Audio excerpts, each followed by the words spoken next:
আসসালামু আলাইকুম। দেখুন কত সুন্দর হালুয়া বানিয়েছি। এরকম চাইলেও আপনারাও বানিয়ে নিতে পারেন সহজভাবে।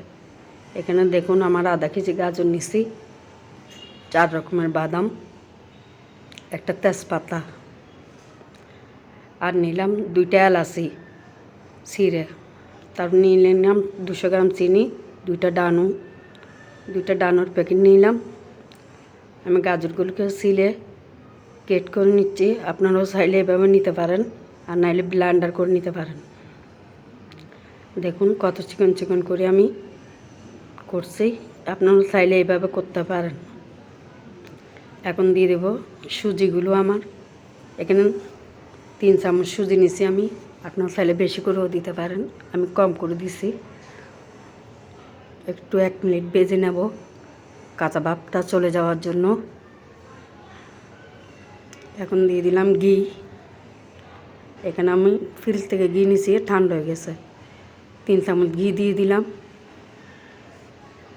ঘিটাকে একটু গরম করে একটা তেজপাতা দিয়ে দিলাম। এখন দিয়ে দেব গাজরগুলো, সব গাজর দিয়ে দিব এখানে। দিয়ে এটাকে 10-15 মিনিট ভেজে নেব আমি ঘিয়ের মধ্যে। 10-15 মিনিট ভেজে নেব, ভালো করে আমি ভেজে নেব, নাড়তে নাড়তে ঘিয়ের মধ্যে ভেজে একটু। তারপরে দিয়ে দেবো আমি এখানে চিনিটা দিয়েও ভালো করে এটাকে নেড়ে দেব। দেখবেন আপনারা আমি ভালো করে ঘিয়ের মধ্যে এটাকে ভাজতেছি অনেকক্ষণ ধরে। তারপরে দিয়ে দিলাম চিনি, 200 গ্রাম চিনি আছে এখানে আমার, 200 গ্রাম চিনি দিয়ে দিলাম। তারপর আমি ঘিয়ের সাথে মিক্স করে ফেলবো এটাকে নেড়ে নেড়ে। এটাকে অনেকক্ষণ জাল করতে হয়, এরকম করে জাল করলে তারপর গাজরের সাথে চিনিটা মিক্স হয়ে যাবে। আপনারা চাইলে এভাবে করতে পারেন। অনেকক্ষণ ধরে আমি নাড়তেছি, দেখতেছেন। এখন দিয়ে দেবো এখানে আমি এটাকে 10-15 মিনিট ভাজতে হবে। আপনারা এইভাবে করে ভেজে নেবেন। আর আমি একটা ডানু গুলে নিছি, পানি বেশি দিন অল্প করে পানি দিয়ে গুলে নিছি একটা প্যাকেট। এটাকে দিয়ে দিচ্ছি গাজরটা গলে যাওয়ার জন্য। পানিটা শুকাই ফেলবো আমি, দুধের পানিটাকেও শুকিয়ে ফেলবো।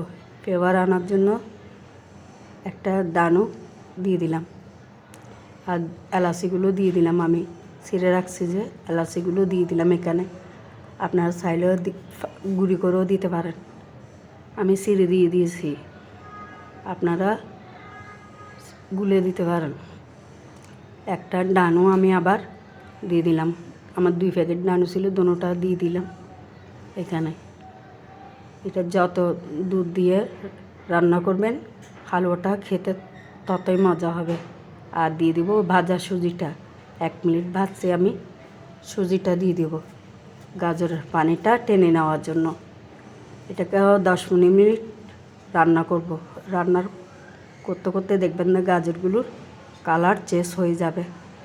আপনারা এইভাবে করেও রান্না করতে পারেন।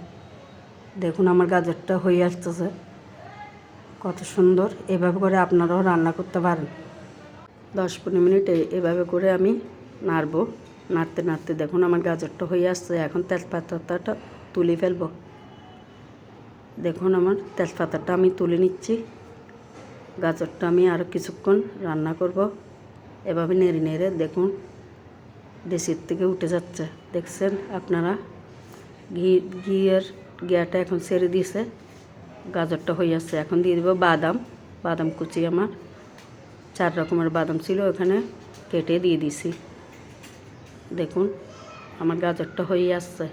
এখন আমি এটাকে ভালো করে নেড়ে তারপর নামিয়ে ফেলব মিক্স করে। দেখুন গাজরটা হয়ে গেছে, কালার চেঞ্জ হয়ে গেছে, হালুয়া আমার হয়ে গেছে। এখন আমি একটা ট্রের মধ্যে ঘি লাগিয়ে দিছি। এখন এটাকে ট্রের মধ্যে ঢালিয়ে নিচ্ছি। এটাকে সেট করে দেব, দিয়ে ফ্রিজের মধ্যে রেখে দেব কিছুক্ষণ। ঠান্ডা হয়ে গেলে তারপর দেখবেন এটা বসে গেছে। এভাবে করে আমি এটাকে কিছুক্ষণ ঠান্ডা করব। ঠান্ডা করে আমি এটাকে 10-15 মিনিটের জন্য ফ্রিজের মধ্যে রেখে দেব নরমালে। দেখুন আমার গাজরটা হালুয়াটা হয়ে গেছে। এখন আমি সাইজ করে কেটে নেব, আপনারা আপনাদের যেরকম ইচ্ছা হয় সেরকম করে কেটে নেবেন। দেখুন আমি কেটে নিচ্ছি, আপনারা এইভাবে করে কেটে নেবেন। গাজরটা কেটে নিচ্ছি আমি, এর সাইডটাও কেটে নেব। এটা রেখে দেবে এক সাইডে, বাচ্চারা খেয়ে নেবে। দেখুন আমি এভাবে করে কেটে নিচ্ছি। আপনারাও চাইলে অন্যরকমও কাটতে পারেন, গোল গোল করে কাটতে পারেন। আমি ডিজাইন করে এভাবে কাটতেছি হালুয়াটাকে। আপনারা চাইলে এভাবেও শেপ দিতে পারেন। দেখুন কত সুন্দর হয়েছে গাজরের হালুয়াটা। এরকম আপনারা বাচ্চাদেরকে বানিয়ে দিতে পারেন, খেয়ে খুশি হয়ে যাবে গাজরের হালুয়া। আসসালামু আলাইকুম, ভালো থাকিয়েন।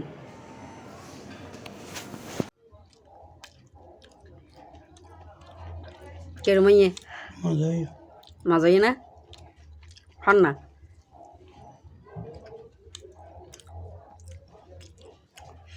এলাচি মুরগি